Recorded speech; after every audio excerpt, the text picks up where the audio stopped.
Miss Opal Lee, who is the grandmother of the Juneteenth holiday, was forced out of her Fort Worth home by a racist mob in 1939.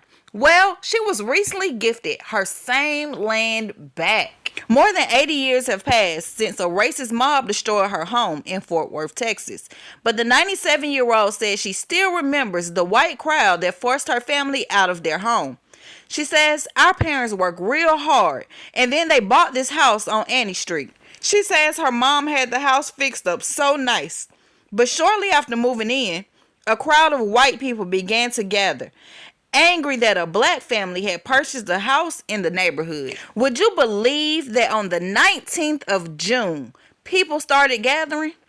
And there were policemen, and they didn't do anything. She says that the people threw out their furniture and they did despicable things. The mob destroyed Lee's home, burning it to the ground. She stated that her parents never discussed it with them.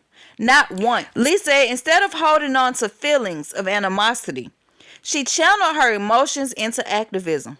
She dedicated her life to helping people in her community and to raising awareness about the importance of Juneteenth, which commemorates Black Americans' freedom from enslavement.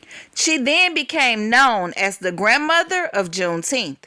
And after years of campaigning, she was finally able to celebrate Congress making Juneteenth a holiday in 2021. But in recent years, she told CNN that she began thinking again about the attack on her family that spurred her lifetime of activism. She decided she wanted to try to buy the land where her family once stood. She decided to contact the landowners, who happened to be Trinity Habitat for Humanity, where she once served on the board of directors. She asked the CEO, Gage Yeager, a friend she'd known for years, if he would sell her the property, and he said no.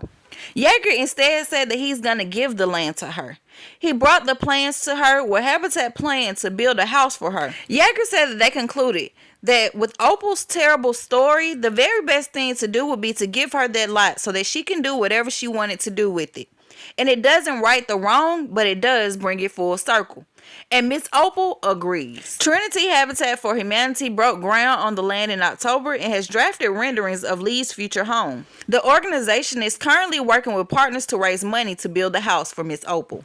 And in grandma fashion, Miss Opal Lee said that she wanted to do the holy dance, saying that she's a happy camper, and you cannot believe how happy she is. This was such an incredible deed, and she is more than deserving, especially with her being the reason why we have Juneteenth as a holiday today. And while I know that she's ecstatic about receiving the land back, I hope that she lives to actually see the finishing product of the home being built. As always, I thank you guys for watching. Don't forget to like this video and follow us on all social media platforms so that you can stay up to date on the latest celebrity news, and we'll see you on the next one.